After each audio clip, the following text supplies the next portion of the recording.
What's going on, everybody? My name is Zach. I hope you are doing well. In this video, we're going to discuss common mistakes that Uber Eats, Grubhub, and DoorDash drivers make. Make sure to stick around at the end because you could be making some of these mistakes and possibly costing yourself money. Before we get into the video, if you're new here, please do hit that like and subscribe button. If you are kind enough to subscribe, let me know in the comment section below. Tell me your name and the market you drive in, and I'll be sure to thank you at the end of my next video. The first common mistake that I see new drivers make is treating this like they're an employee. Now, I'm not saying that you should treat people like crap, but having a yes sir, right away sir mentality when doing gig work will negatively impact your bottom line. What if I told you you could show up to this job and do nothing all day long and not get fired for it? You wouldn't get paid, but you also wouldn't get fired. We are not required to accept a single order. Look at it like this. You can accept a lot of orders and have a very high acceptance rate in the app, or you can decline a lot of orders and only take the best ones and have a higher number in your bank account. So what's it gonna be? Would you rather have a higher app number, or would you rather have a higher bank number? I have talked to many drivers when I've been waiting for orders that tell me that they accept every order, and I die a little bit inside. This is super cringy to hear because I know the truth. They're not making very much money by taking this approach, and I hope that you guys never take this approach either. I want to give you two scenarios. Scenario number one, let's say you accept every order. The first one you're sent is for $5. You accept it and do the order. The second one is for $4. You accept it and do the order. The third is a no-tip order for $2.75. You do that as well. You made $11.75. Scenario number two, your first order is for $7. Your second order is for $8. Your third order is for $6. Do you know how much you made? $21. Compare that with the $11.75, and you waited maybe 5 minutes more.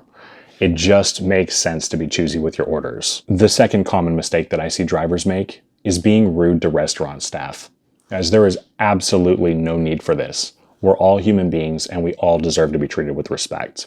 We've all seen that driver come rushing in, skipping the line, and shoving their phone in the restaurant employees' faces. Do not be that driver. You give all of us a bad name by doing this, and if customers see it, how likely are they to order from DoorDash, Uber Eats, or Grubhub? Please don't be this person. Not to mention, when we do stuff like that, do you think that the restaurants want to get those orders out to us quickly? Probably not. If you really do want to skip the line, bring your hot bag in with you. The employees will see this and know you're there to pick up an order. If they are willing to let you skip the line, they're going to call you out of line. A big thanks to Justin, JMan008 for this one. I appreciate you, man. The third most common mistake I see drivers make is kind of situational. It depends on the time of the day and the market you drive in. This one is accepting orders that require you to go through a drive-thru. I understand that sometimes this may be unavoidable in your market, or if you drive from, say, 10 o'clock to 2 a.m. or something, you're going to have to go through a lot of drive-thrus. I'm talking about doing this from 4 p.m. to 8 p.m. and during the lunch rush. There is no need for you to get trapped in a drive-thru line. Avoid it at all costs. There's another order for you to take. The second you get a car behind you, you are now trapped and committed to that order. I don't know about you, but I don't want to get stuck in a line for 20 minutes making $6. Number 4 is not following your instincts. Guys, do not let an app take you to a place that your gut tells you is not wise to go to.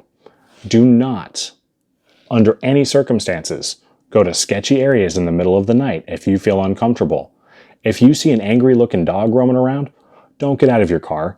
Call your customers. Unfortunately, drivers do things that put themselves at risk of getting hurt.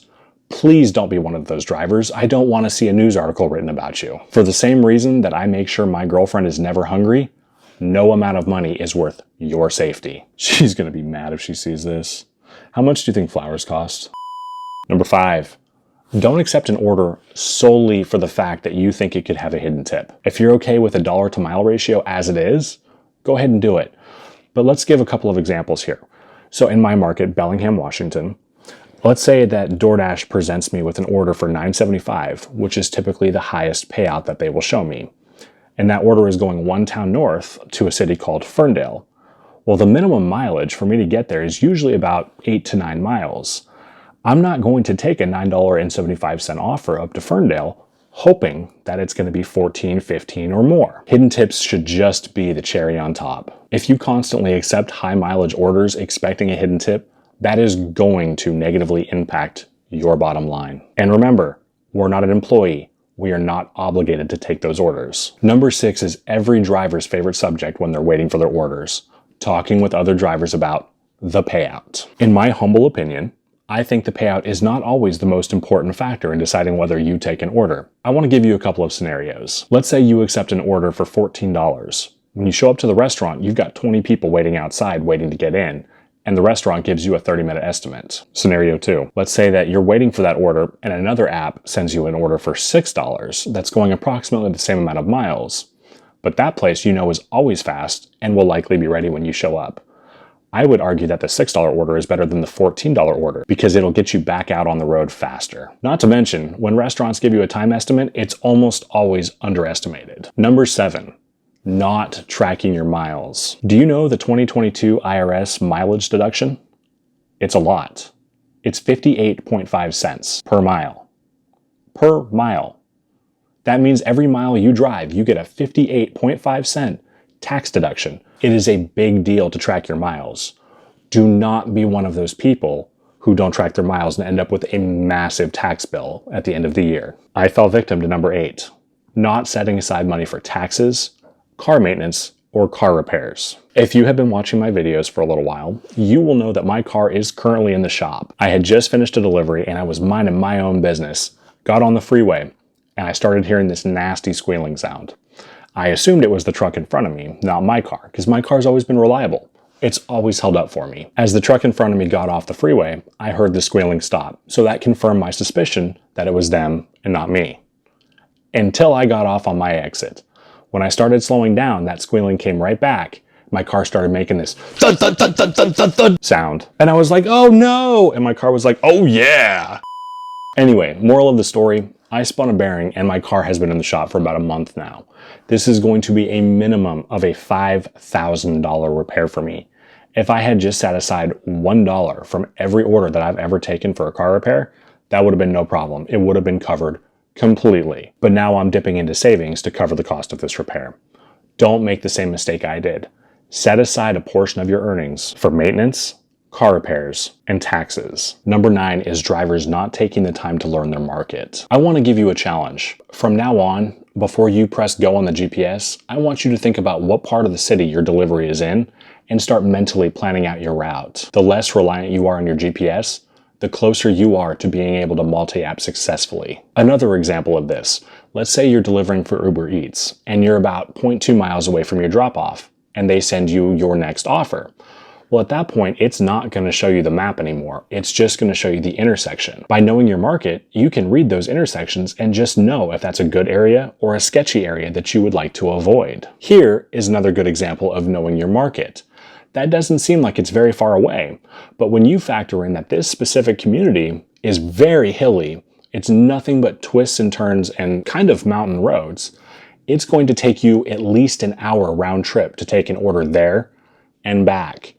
So would $13 or $14 be worth it to take that order to that community? Probably not. The better you know your market, the less pitfalls you'll find yourself in, and the more money you'll make. Number 10 is not making friends with other drivers. Believe it or not, I'm actually a very shy person. If you put me in a room full of people that I don't know, I'm gonna clam up and not know what to say to anybody. But this is not a good thing when we're waiting at restaurants for our orders. This should be the time that you're getting to know your fellow drivers. I've made friends with a few drivers, and as a result, there's almost never a time that something major is happening in my market that's going to impact my decision making. When something major happens, my phone blows up. I'm getting calls and texts from drivers telling me, hey, avoid this restaurant, or take an alternate route because there's a car accident here, or this happened over there. It's in your best interest to make friends with drivers. Number 11. Not knowing when to unassign an order. You guys, sometimes it's just not worth it. There are plenty of drivers out there. If you get to a restaurant for $6 or $7 and they tell you it's going to be 30 to 45 minutes, ditch it and walk away.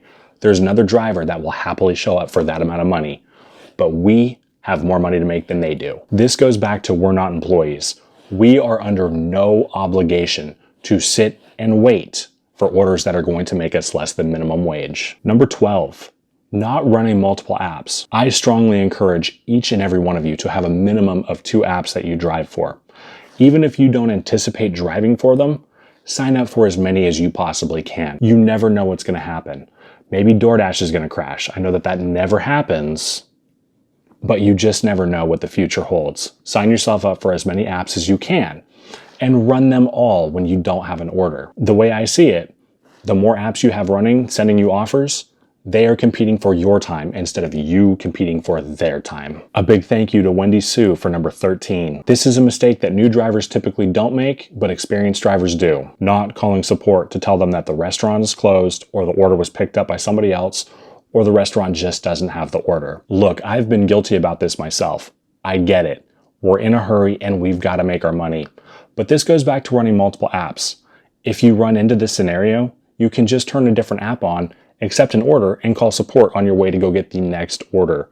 By you doing so, you'll get some half pay usually, or some form of reimbursement, and the next driver doesn't waste their time to show up to that restaurant and put themselves in the exact same position that you did. I know it's a hassle to do, but trust me, this will eventually come back full circle. Next time, a driver might save you the time. So to recap, don't treat this like you're an employee. Being rude to restaurant employees. Accepting orders that require you to go through a drive-thru. Not following your instincts. Don't accept orders expecting hidden tips. Accepting orders based solely on the payout. Not tracking miles. Not setting aside money for maintenance, taxes, and car repairs. Not learning your market. Not making friends with other drivers. Not unassigning orders that you should probably unassign. Not running multiple apps. And finally, not calling support to tell them a restaurant is closed or doesn't have the order. Well, that's going to wrap up my list of mistakes that DoorDash, Uber Eats, and Grubhub drivers commonly make.